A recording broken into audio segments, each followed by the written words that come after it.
right, dude. Here we are, back in the presence of one another. Back in the same room, back in the same 30 square foot area. It's great to be here. It's July 26th, the year is 2023. Welcome aboard, everybody. You're listening to the Crushing Iron Podcast, episode 702. Yeah, how'd you remember that, man? Well, I think somebody went over it with me real quickly in the pre-show meeting that we had today. That was lengthy in the most popular place in the house, which is the kitchen. So we got into your house yesterday midday. We watched a little bit of swimming, the World Aquatic Championships, which brought up some great conversations that we'll probably be talking to today. But yeah, it's good to be back. It's good to be here. Beautiful little setup you got here. Serene, gorgeous, water view. Yeah. You got it made. I got it made. You got it made in the shade out here. But yeah, it's it only took me 60 years. That's good. Listen, better late than never. Hope all of you had a fantastic weekend. It was a barn burner of a weekend from coast to coast with Oregon 70.3, Ohio 70.3, Ironman Lake Placid. Busy all over. Hope you all had a fantastic racing weekend. If you were training, hope you had a fantastic time. It's your first time tuning in today. Welcome. We appreciate you giving us your time. We know you have quite a lot of options in the triathlon podcast universe and just podcasts in general. Times are very valuable, so we appreciate you tuning in today. We cover it all. We do swim, bike, and run specific podcasts. We do race recaps and also a lot of race previews. But for the most part, Mike and I as coaches, athletes, best friends, we just sit back, relax, have an open, honest discussion about what we're going through in life, not just as human beings, but also as coaches and athletes ourselves. We also talk frequently about what our own athletes are going through. Mike and I work with a wide range of athletes all across the globe, from beginner level triathletes on the very first 5K or sprint triathlon, all the way up through elite level amateurs trying to get back to world championships, and everyone in between from all over the globe. And we use the feedback loop we have with them and training peaks, emails, text messages, and the like to drive the discussion today. We also frequently utilize our Facebook group. You can search that, Crushing Iron Group. Answer one simple question. Let's right in. Awesome people, fantastic community, solid resource in a sport that's oftentimes way too confusing and overcomplicated. It is a solid space to ask questions and get great feedback from awesome people. So be a participant, don't be a lurker, and answer questions as best you can. That's it. No sponsors, no ads, one agenda, and that's to keep you happy and healthy in your endurance sports journey. Wow. And you do have that memorized. I thought you had a cheat sheet. Oh, you did? And I saw you like glaring at me out of the corner of your eye. You're looking with your eyes just like in a zone. It was like it's in the memory banks and you're pulling it back out. It is. It's just very impressive. It rattles off the tongue. Yeah, it's nice. It rattles off the tongue. Yeah, we had a nice little meeting, maybe about some iterations of the future coming up. Mm-hmm. Some exciting ideas. So very exciting.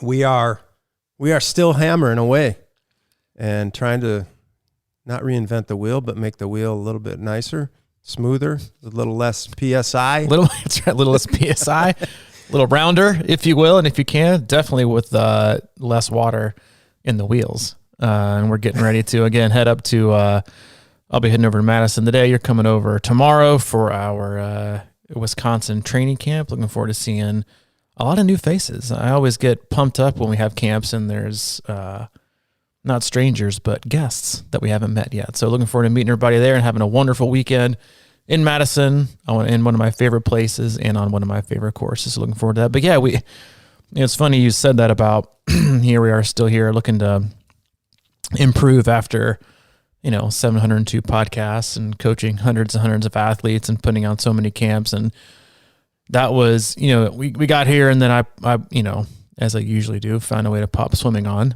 the TV, and the World Aquatic Championships are going on right now. And we were watching that, and a lot of the swimmers, at least yesterday, they've been around the block for, 5, 10, Ledecky over 10 years. And they always do the post swim interview, and it was funny listening to all of them. They all had a very similar thing, and and we were kind of joking because Phelps was there. He's doing some commentating and announcing with Rowdy Gaines, and and you think about the amount of work that goes in as a swimmer, right? To do such a short event, relatively speaking, the amount of yardage they put in, but also how long they've been doing it, right? And a lot of them winning, right, for a long time. Like we watched Katy Ledecky win the 1,500 meters. She hasn't lost in that race in over 10 years, which is bonkers. She owns, I think, the 16 or 17th, the 16th and 17th fastest times ever recorded in that event, which is bonkers. So you think about what it takes to get that person up each morning when, you're competing against the best in the world, and she was finished, and some of them were starting their last 50. And they interviewed her after the race, and one of the first things she said was, "Yeah, I'm just having a lot of fun swimming right now." Yeah, I know. And you're like, what? For a sport that's so repetitive, and for an athlete that's so specific in what she does, like, she doesn't do the IM or the backstroke or the breaststroke. Some athletes like, Caleb Dressel will go back and forth, butterfly and free, or some will do the IM. Not a lot of changes, right? It's water, it's lane lines, it's a black line, and it's trying to get better the exact event, exact distance. Mm-hmm. She's done the 200, 400, 800, and obviously the 1500s are her specialty. But the mindset to sustain someone so long for that period, and that was also the I think the overall feeling I got from the other swimmers that came. They interviewed some U.S. and obviously some not U.S. swimmers who were taking medals or placing, and they were just like, "Yeah, I'm having a lot of fun. I really like what I'm doing." And some of them had changed and gone from different camps. Some went out to Tempe to train with Bob Bowman, who is Michael Phelps' old coach. But they all looked, obviously, when you win, you're always going to be happy. But even for some that were, like trying to find their way back, it was a very grounded sentiment of, it wasn't like, "Yeah, we really changed up my training regime. We're doing this new stuff and this new training philosophy, and it's just having incredible results." It was all really mentally and emotional based on what they were feeling about swimming. They would obviously say, "Yeah, it's just kind of steady work. The same minutes and the same." It's because it's really no variety, like in swimming. Very individual, not the biggest team sport unless you're, at practice with some people. But the overall feeling I was, it was just, I'm just having a lot of fun right now. And to me, that says a lot. Yeah. And I think after watching Ledecky, we both kind of came to the same conclusion that obviously, she has, immaculate form, but we were also like, man, her rhythm. And, it's almost like they must get into a mindset where they enjoy the chase of that perfection. Mm-hmm. And her form is there, but we even think, at least I did, I don't want to speak for you, but I almost thought that the consistency of her rhythm, like we were talking about, it was on a metronome. It was just on, every stroke was just like perfect timing. And I think that a lot of times that really is the difference, to beat, because, we watch the other swimmers, and a lot of them, you could see almost like their stroke was breaking down and the timing was getting a little bit off, and they maybe pull one side or whatever. And how you get into A, shape, but B, mindset and, biomechanics to have that sort of like timing over and over and over and over. And to me, that's one of the things that really stuck out with her, is like, I was just kind of clicking along with her going, man, every stroke is just in the water right now. There's no hesitation, because I think that's one of the most underrated parts of swimming is when you get those mental gears going and you start thinking too much, you're not clicking. You know what I mean? You're having pauses and your timing is off, and then you're correcting, and all those things really add towards slowing things down. Well, that was, I just want to mention this before I forget, was after she obliterated the field, Rowdy Gaines said she even splitted the race. So her first 750 was even to her last 750, which is bonkers to hold that steady. But like you said, she was in a rhythm. She had found a tempo. There were no dead stops. Everything was fluid, obviously, and that's what makes her the best ever. But what you said about, the overthinking and the pausing is, and something else he said, which stuck out to me was, swimming is so much about rhythm and a series of extensions and then contractions, right? And extending your arm, then contracting it the right way and getting the water that you need to get. But there is no pause. There is no waiting. They might wait for a split second, but that's because they're finishing on the other side. They're in rhythm, or their stroke rate's where it needs to be. They found out the tempo that gets them the other pool the fastest, and that's sustainable, right? And what happens with a lot of swimmers is that, they pause because that's the only arm speed and arm turnover and cadence they know how to have. But then they're thinking so much that they take a stroke and their arms out in front of them, and you can almost see them going through their checklist in their head. Okay, now I'm going to pull, now I'm going to catch, then I'm going to finish, while they're thinking through that and kind of creating their to-do list of what to do next, or what did coach say, or what that video do, or what's this person saying. They come to a dead stop in the water, lose all momentum, and they're trying to kick, frantically to not drop. So they're becoming hypoxic because they're using their quads or hamstrings or calves, these giant leg muscles that take a lot of blood and oxygen just to maneuver and to move. And they wonder why they're so out of breath and not going anywhere. And it was funny watching her because she doesn't barely kick, but she, compared to the rest of the field, she doesn't kick. She has a 2-beat kick, and it's really just to kind of like keep her in rhythm. It's not for propulsion. It's to complement her tempo that creates her propulsion. And it was just, and so again, I would encourage everyone to watch some of it and just watch how fluid they are, watch how they breathe every stroke. But again, the mindset to me, which is, I think swimming has a lot of similarities with endurance sports, and it's a solo journey, and oftentimes a quiet journey. And there's still a lot. I mean, swimming obviously it's an incredibly technical sport. I mean, at that level, we're watching the first 8 come down, and sometimes they're separated by like a second, like over 100, or over 200, and then like a 50 to 100. Sometimes they're separated from first to 8th less, right? They're on the podium by 100th of a second, which I was joking. I was like, that's missing, 2 hairs on your kneecap that you forgot to shave, and there you go.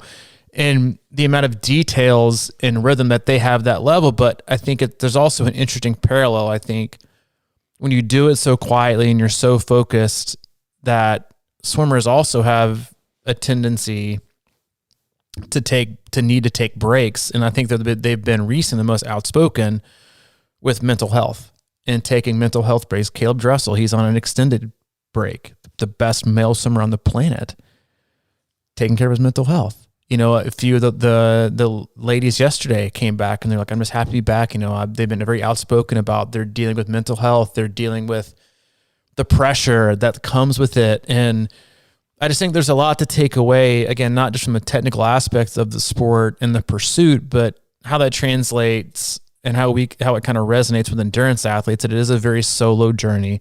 There's a lot of technical aspects to get caught up on.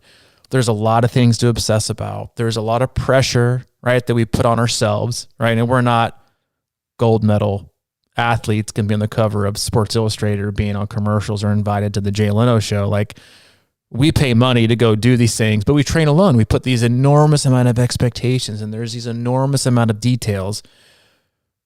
But with the best of the best, and again, I said it earlier, was that they got done, and you could tell that they were, and I think even when they were talking before some of the swims, I kind of do the preview, they were like, yeah, they just said they got back to just having a lot of fun and doing things that aren't traditional. Like one of the guys that I think won the 200 for the U.S. or had a really good race, like he was doing a lot of stuff that it's not frowned upon with professional swimming, but that most of them don't do. Is like, he's married, he's getting a 9-to-5 job, he went back to school to get his master's. Like, he's piled on more on his plate that you would think is piling too much on.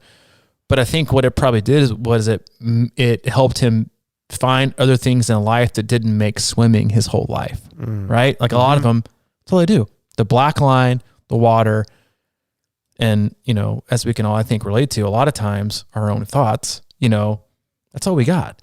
And so, you know, going out and doing like this guy, you know, I think they said he was fielding phone calls for his interview as an engineer. He went to master's in engineering. He was fielding phone call job interviews at the World Championships, where everyone else is probably, you know, listening to their, you know, their favorite, you know, music on their big headphones, getting ready to race.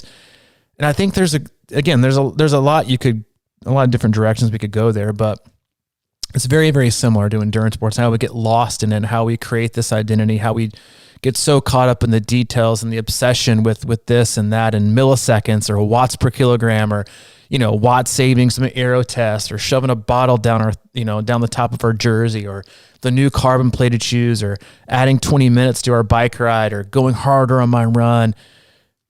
But the main theme was, I'm just having a lot of fun right now. And then how happiness breeds excellence in a lot of ways. Yeah. When you talk about, you know, shaving off milliseconds and things like that, and you imagine, you know, being at that level and working on your 100 or something and shaving off a 0.1 or second, you know, something like that. That's like their excitement zone. Mm-hmm.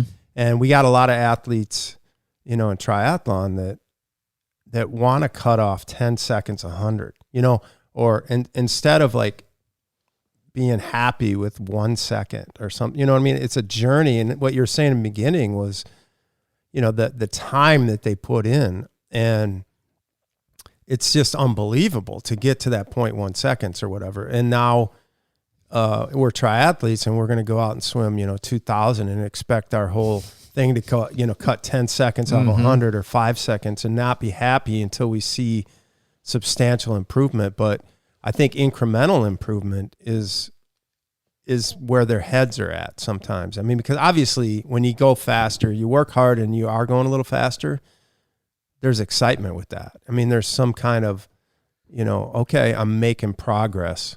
And so at what level they must be mentally wrapped around the idea of shaving a partial second off of their 100 time has got to be incredible. And, you know, I was thinking about that rhythm thing again, and, you know, how a lot of us, you know, grow up running in the playground or running around or playing sports. So running just becomes naturally, like sometimes you just go out and you start running, but people who don't swim their whole lives get in the pool, and sometimes they can have a great swim the time before, and then literally the next time they're in there, they almost forget what the hell they're doing.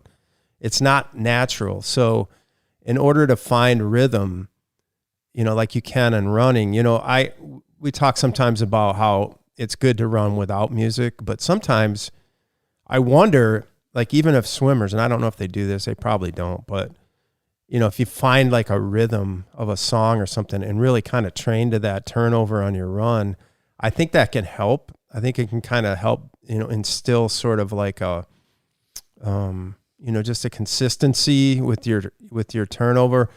And, you know, it's one of those things where you're running, you know, you're used to running. Running is something you've done a lot your whole life, so you can kind of do it and stay with it a little bit. But I think swimming, you know, especially when you get in there with just a black line and you're just going back and forth, I think it's very difficult to kind of remember that and to execute it because you're not, you know, skilled enough or strong enough or for many, many years of those swim muscles. But I think it's something to think about. You know, a lot of times we'll see swimmers will send video and their form is, you know, okay. But if they can consistently execute that form on a good rhythm, I think it would pay off a lot more than really, like you're saying, getting that all, okay, what did coach, you know, just go swim, in other words. And I think a lot of times you'll say that to people is like, just go swim 25s hard and just, you know, be a swimmer and let things flow, because I think that's really a huge breakthrough in swimming, is just being able to kind of get out of that, you know, clanky box that you can't do it, you know? And, you know, swimming, and we've said this before, is one of those things where the harder you try, the slower you go. Right. You know, and triathletes and endurance athletes in general are famous for well, if I just try harder to run faster, I'll be faster, right? And they end up, having horrible technique and their run form, breaks down. And, it's about how efficient you can be. And again, like the way most athletes go about it is they try to go for speed first before they go through the technical aspects that are going to get them the speed, right? And so if you think about even listening to Ledecky, who I think got a new coach, they didn't change her stroke, but they were trying to make it like more efficient, checking her stroke rate after 8-9 years of total dominance. It wasn't, all right, well, what we need to do is go back to doing, a ton of VO2 work, and then we'll build up, because you obviously were crushing people. It was the technical stuff, so you got the best one in the world probably focusing on, how to move my hand a half inch, right? But also buying into a process that might feel different and be different in pursuit of getting better, maybe not crushing the time she did, 5-6 years ago, even though she's still capable of, because she's competing against herself, but to be able to buy and understand that, it's not about doing 15,000 more yards a week. It might be about doing 2,000 yards less, but doing it right, or it might be about doing it more. But it's all about how you think about it. And then again, always have to remember that the more fun you have with something, the more likely you are to do it. And that's one of I think the very first How to Not Suck at Swimming podcast we ever did was, how much we encourage people to use a pool buoy, because they hate swimming. They hate feeling out of breath. They hate feeling like they're slow. And so they don't go swim. Well, the pool buoy can kind of be one of the chicken before the egg, which came first. Is, I used the pool buoy, so I got faster, so I wanted to swim more, and now I love swimming. Or it's, I used the pool buoy and it was easier, and because it was easier, I did it more, and because I did it more, I got faster. I'll get to the same place. But the point is that it makes it attainable and more fun to do. And I think that with all styles of training, with cycling and running, and then obviously with swimming, is that creating avenues and opportunities to, again, not be so in-game focused around each session, right? And expecting so much, but one, loving what you're doing, enjoying the process, buying in totally. Because one of the things that I find fascinating about swimming, and they said this yesterday, was that I think they said one of the guys who got third, he kind of just laid an egg for no apparent reason, broke the world record in practice a few weeks ago. Fatigued in the middle of practice, just went out and ripped one. Like even the best of the best of the best, just like we do in training. You can be in the middle of a 10-mile run and rip off, and beat your best all-time 10K. But then you show up on race day and you don't beat it. And then you think you're all of a sudden getting slower, or it's not all working out. And because swimming, it's again, the two sports are very similar in that you do the same stuff over and over and over and over and over again.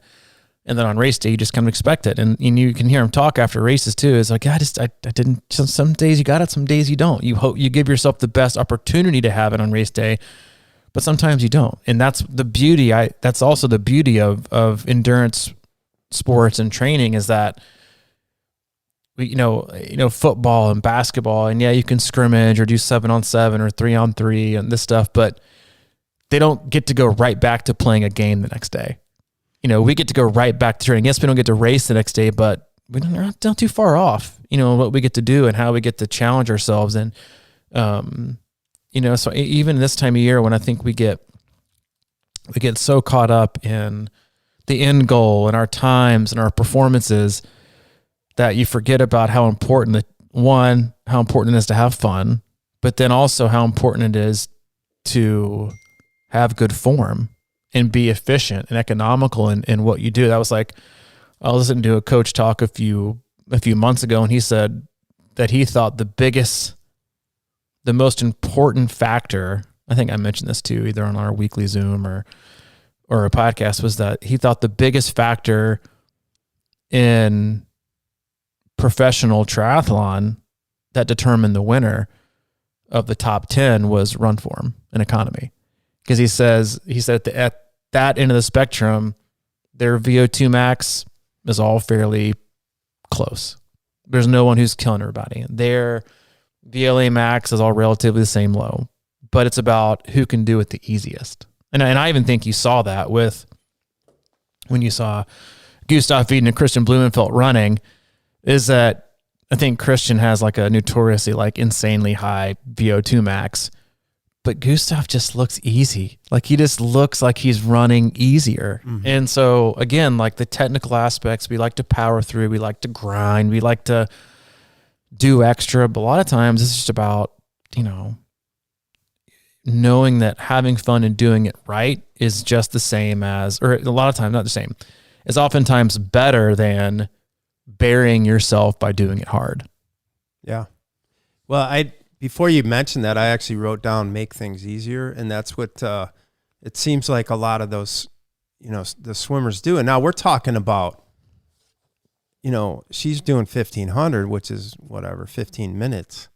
We're talking about 12, 17 hours of repetitive movements and things like that. So how important is it for that run economy and to make things easier, not only just in general, but on your body? Because if you're doing something wrong and you're tweaking something, your knee hurts or whatever over and over and over, that's something's goofed up in your form, right? Or whatever's going on. You're out of balance or whatever you want to call it. And, like one of the things because it's so fascinating to me that sometimes, we had a podcast called Relax once, and I think that's at the core of everything, because the harder you try, sometimes the more tense you get and the more complicated it makes things, and you kind of beat yourself up and stuff like that. But trying is a weird word, It's like, yeah, you got to go out and try, but if you try too hard,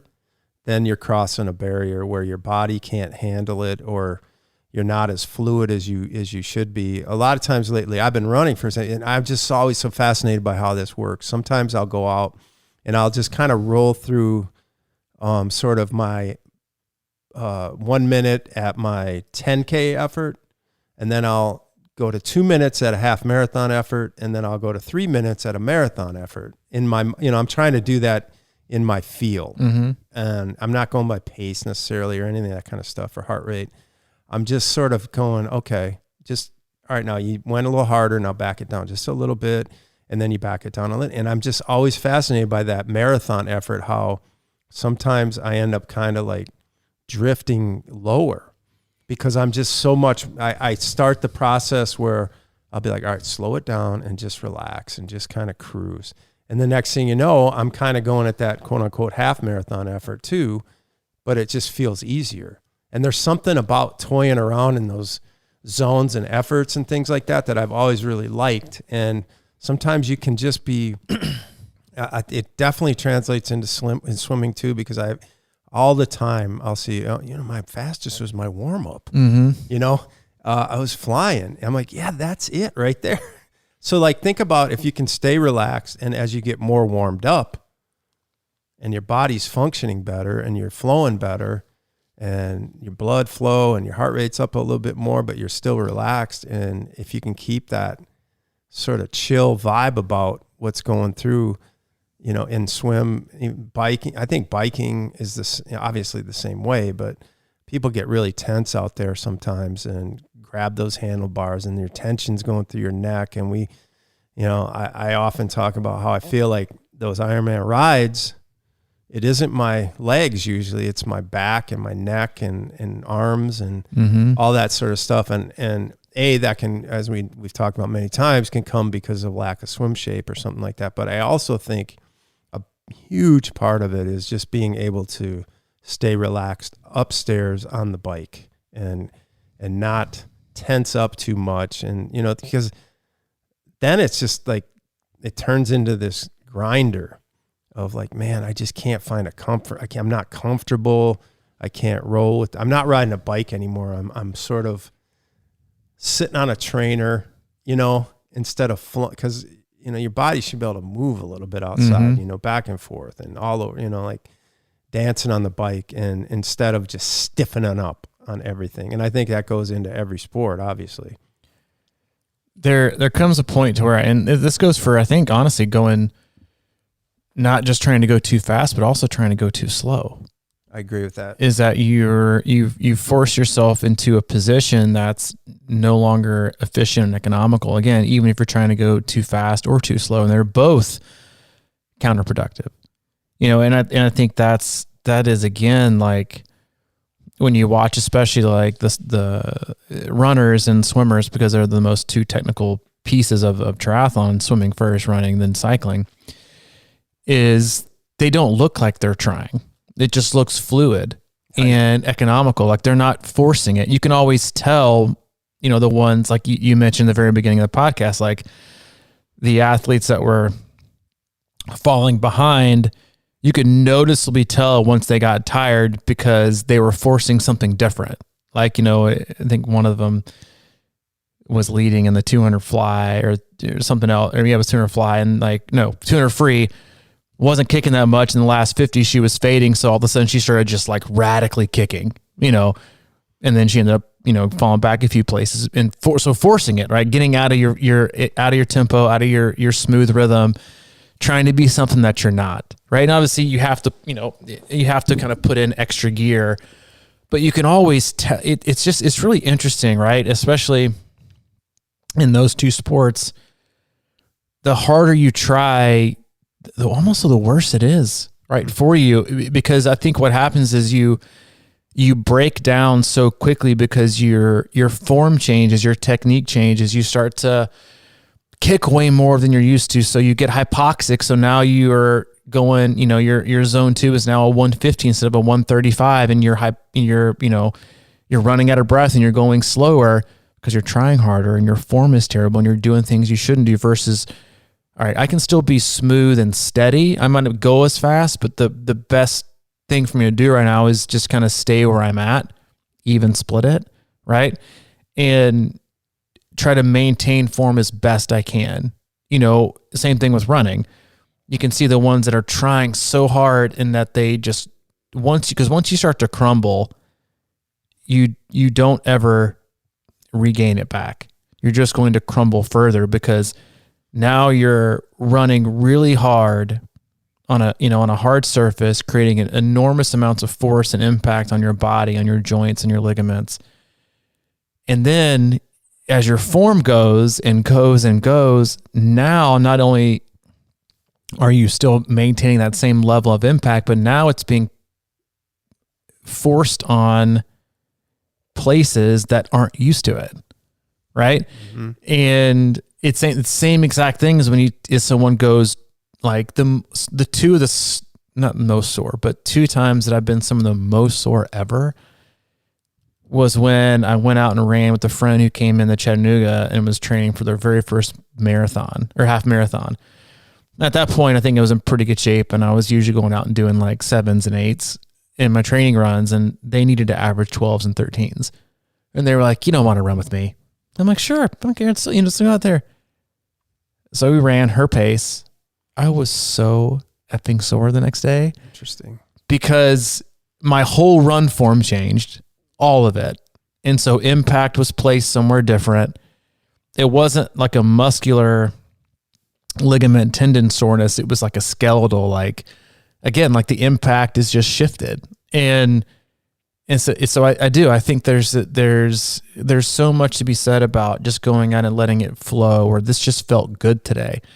You should never apologize for that, because that's what you want it to feel like on race day. And if you don't know what it feels like in training, you definitely won't know what it feels like on race day. And I think that's why, going back to what you said about athletes saying that they, PR'd during their warm up, they weren't trying, right? They weren't forcing it. They also weren't tired. But then again, like even in regular, sets on interval sets on the bike, or, intervals on the run or the swim, and why so many people don't test well is because they start to force something that might not be there, or try to extract every ounce of power and performance or speed or pace out of their body that would have come naturally had they let it come naturally, but instead they forced it out, like out of the, they took a, it could have come out of a huge, sewer drain pipe naturally, but they try to force out of the spigot of a hose, and it just comes out, and just, it's a different animal. And that usually gets athletes into trouble. And that's why, again, you see so many people, set PRs in training on accident, not, some people do it forcefully, right. Which is not, super encouraged for a lot of reasons, but it just happens. And that's because you're having fun with it and you're not trying so hard, and you just have to let it happen. And it will. I think that's what one of the ones we kind of looked at each other. They even said in the interviews, he was like, yeah, just put a lot of work and I know good things will come. Yeah. And it's like that, just how technical and how easy it just sounds. Like it's something you would tell your 5-year-old, just stick with it and have fun. It'll come. But as adults and as non-professionals, we put a professional amount of pressure on ourselves to force ourselves to do something and then wonder why it doesn't happen. Yep. It's so interesting, man. That's the thing I always talk about, that garden hose thing, is sort of like, if you're trying to force too much into that, the hose won't work right or whatever. And I think about, I've been doing a lot of extended zone 2, upper zone 2 intervals on the bike, and without fail, I've been taking like the 10-15 minute warm up seriously, and then I'll take the first half of the first interval chill and let it come to me, and by the middle or end of that first interval, then I'm starting to feel just this feeling that you love in your legs. That feeling, but if you get out too hot, you might turn it up for a while, you might feel all right, but then it's like this, it's instead of this steady kind of rise. And that's when I'm telling people to in racing, if they're trying to hit a certain power or whatever, I'm like, just let it come, find it over time and let it rise and rise and rise and kind of build like that. Because especially for cycling with me, it's sort of like, it takes a while. I think a lot of people take, a good chunk of time to get really feeling good on the bike, but you can start to feel it. And then you're like, man, you have that control, you have that power, your legs are working the right way, and you can handle hills, rather than the whole time starting too hot, because that's the temptation. You get out of that water and the next thing you know, you're flying down the road on that bike, and you don't give yourself a chance to let it flow in. And because it's so tempting, and I've done it also on the marathon, where you come out feeling good. And I mean, it can work, because I was thinking about that the other day, actually. Like some of my better marathons, I've actually kind of had a pretty fast first half, and then it's just all about pain and suffering and holding on to it. Because, if you got it a little bit, you might, it's like you can make up a little time there, because it's just, to me, it seems almost impossible to negative split an Ironman marathon.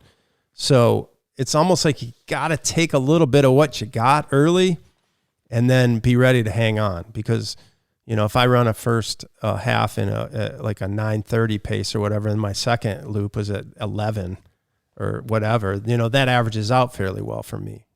But if I've gone out too slow, like you said, man, like too slow is bad too. So it's like, what is the number? Where's the right sweet spot that doesn't make that first half too hard because you're going too slow? It's a weird concept, but I love to think about that. Well, I think it takes a lot of experimenting, and I was even this morning, before you got up, I was watching the 200 fly prelims, watching Reagan Smith, and she went out and just obliterated the first 100. Just obliterated. And they were like, what is she doing? These are the semis. She's out in lane 7.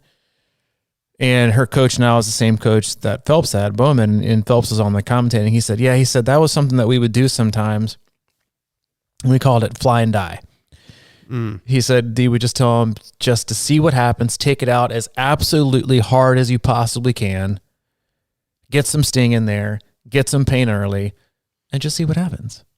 You might hold on or you might not, but you'll learn that, all right, maybe next time I got to take the 100 out in, 51 instead of 49. And then that 2 seconds will gain me, a second and a half on the final 100 versus losing 2.5 seconds on the last one. Right. Yeah. And it takes an enormous amount of, I think, experimenting, but also trust, right? And if you watch those and you listen, again, Rodney Gaines talk, he's like, they'll pace out the first one, 50 to 100, and then rip it home the last.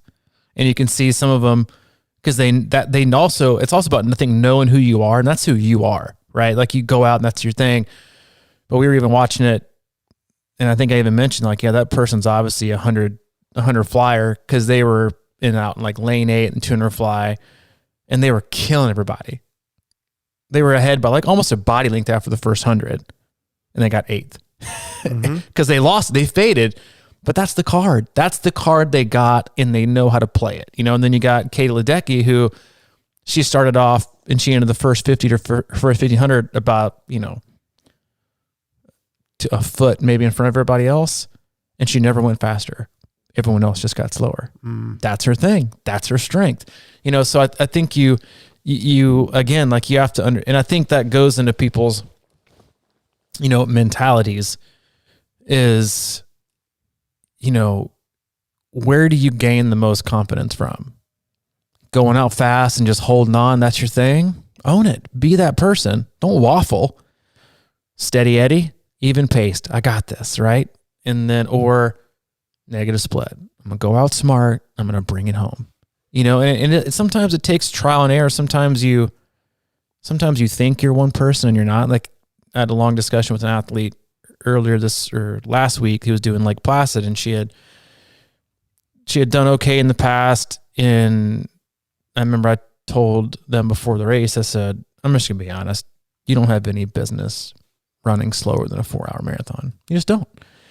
And they talked about their pacing in the past. And I said, I'm just telling you right now, you need to bike super smart, and this is what we're going to stick to. And they were like, it's just going to be really, really, really, really hard for me to get past on the bike and not want to go, and just trust that I'm going to have it. Because that's the other thing is you think you're going to have it at the end to pick up speed, but then you might not. Right. And then that kind of plays mind games with you.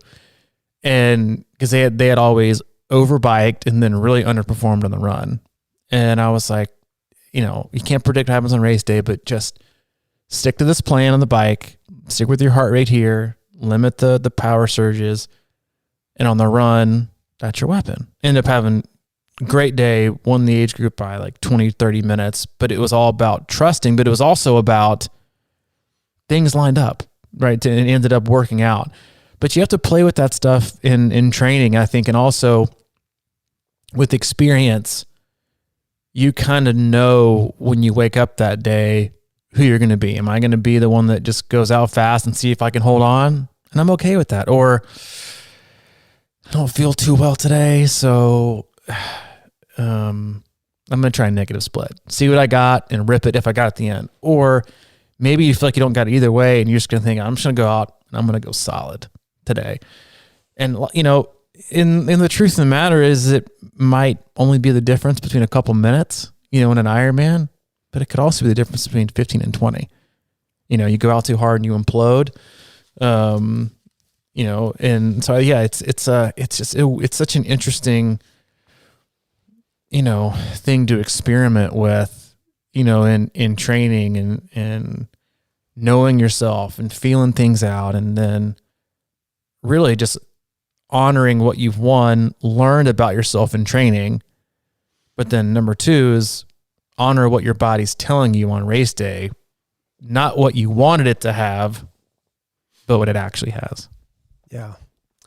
Well, it really is interesting. The last 2 fulls I've done, I've thought that I was going to go the other way, the negative split, or, at least the start easy, go into the steady. And I just never could get out of it, and that is frustrating too.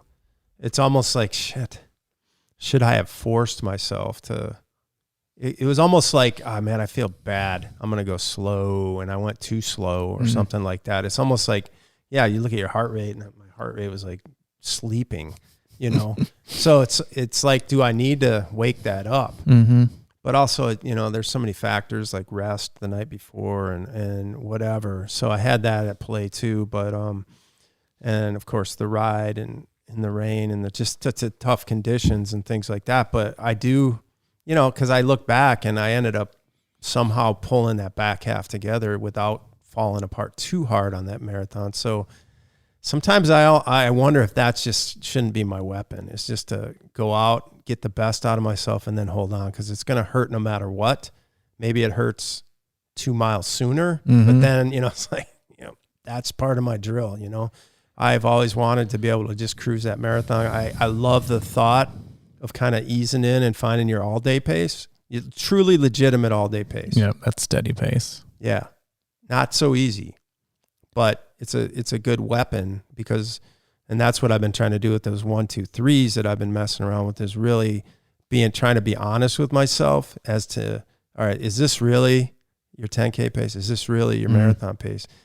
They never quite are. You know what I mean? It's always like you want to go faster and you think you can, but I mean, like for me to think about being on a 6-mile run and thinking, oh, I could hold this for a marathon. No, because it's like I've tried to stretch into 8. Yeah. And all of a sudden I'm just crumbling.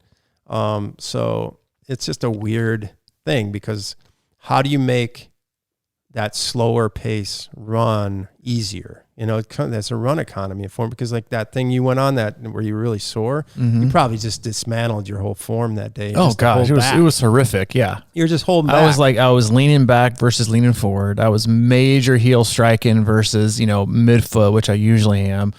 My arm carry was, I was like, down by my side. I was just putting effort. It's like, it's the opposite, same outcome of, when everybody used to, back when Vibram, 5-finger shoes got super popular. It's like, yeah, I'm going to be a 4-foot striker. That is the way. Mm-hmm. Newtons came out with their 3 or 4 lug, and you're like, I'm going to become a 4-foot striker. And I was working at an endurance, like triathlon store back, this is like, 15 years ago. And everybody, stress fracture after stress fracture after stress fracture after torn calf muscle, wasn't because they were out of shape. It was because they just started to put all of their speed and load onto a totally different part of their foot overnight. Mm-hmm. So same thing. And and go back to the pacing thing.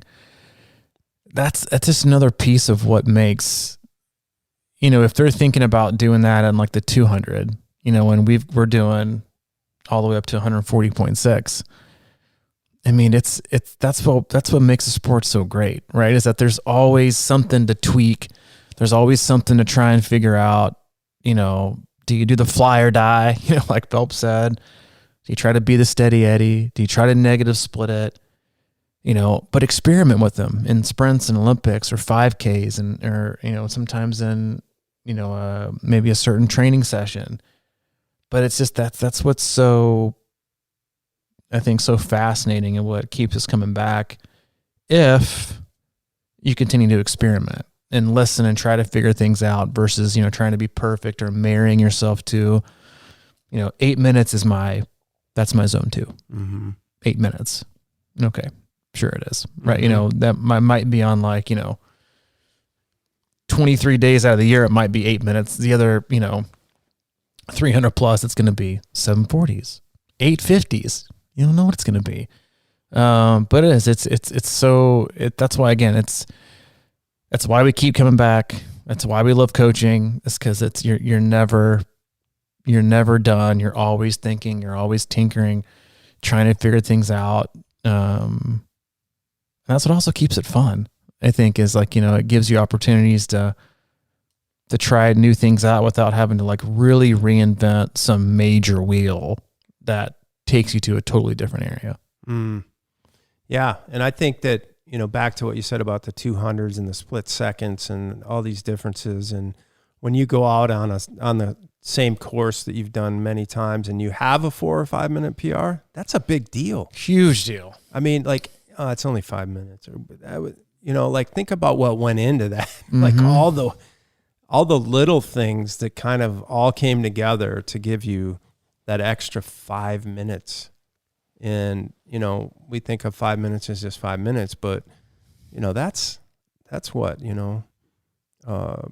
almost 30 seconds a mile, maybe on the run, or, I mean, it's interesting. We can leave it here. It's interesting as athletes, like type A triathletes, the difference in how expressive they are on both directions. If they miss a PR by 5 minutes, yeah, end of the world. Everything needs to be changed. Reinvent the wheel. I can't believe I was that slow today. 5 minute PR. Only a 10-minute difference, right? Less than a minute mile on the run. Who knows about conditions? Man, 5 minute PR. I was expecting more than that. I really think I had it in me. Swim is easier today. There wasn't any wind in the bike. It's really about the same. It's never. Again, I agree. It's a huge deal. That's why I always loved going back to Gulf Coast 70.3 in the same race I did over and over and over and over and over again. I did first time there. I think I was 6:13 or 6:08 was my 70.3 time. Then I did 5:30 and change. Then I did 5:05. Then I did 4:50 something. Then I did 4:38. Then I did 4:44 or 4:34. So 4 minute drop. That drop to me I was just as pumped about that one, if not more pumped than I was about the 6:08 down to the 25 minute, 30 minute PR. Right. Cause it's squeezing every ounce you can out. A win's a win. Mm-hmm. And if you're so hard on yourself and you're not having fun doing it, then you're going to stop. You're not going to want to train. You're going to take it out on yourself. You're going to be negative. The negative self-talk is going to increase, and then you're not going to show up. If you don't show up, you are going to get slower, or you're going to stop totally. And so you'll never really reach that full potential. And if you really want to, remind yourself about what it's like to be disappointed and come back. Her name escapes me, but one of the girls yesterday who got second she got second in the Olympics. What was it, last year? No, 2 years ago. Missed a bronze by 1/100th of a second. You go to get a medal at the Olympics. You train for 4 years. This is your event. All you want to do is stand on the podium, and you missed it by 100th of a second. Back in the pool. Yeah. Back to work. A little too much pressure for me. Yeah, no kidding. We talked about that yesterday. That was fun. I can always talk about swimming. Yeah. No, that was good. It's always got a great tie into everything else. And most of us kind of half-ass suck at swimming, to be honest. Listen, that's the great thing about swimming. There's always something to work on. Even the best of the best of the best of the best. They're trying to tweak, change the rhythm, connect things, everything. So get out there. Yeah. Don't dedicate yourself to sucking. Dedicate yourself to getting better. Yeah. Don't let your pinky get too wide. It's right. Don't let your pinky get too wide. And tune in and watch the World Aquatic Championships. They're awesome. So it's just so much fun to watch everybody. And as always, we love you. We appreciate you all. Hope you enjoyed today's podcast. Go to our website, c26triathlon.com. It is our one-stop shop for all things coaching, camps, and community. If you need anything from Mike, he is available, crushingiron@gmail.com. If you need anything from me, if I'm not catching flies with my chopsticks here at Mike's house, I'm available, c26coach@gmail.com. All right, man. See you, dude. See you.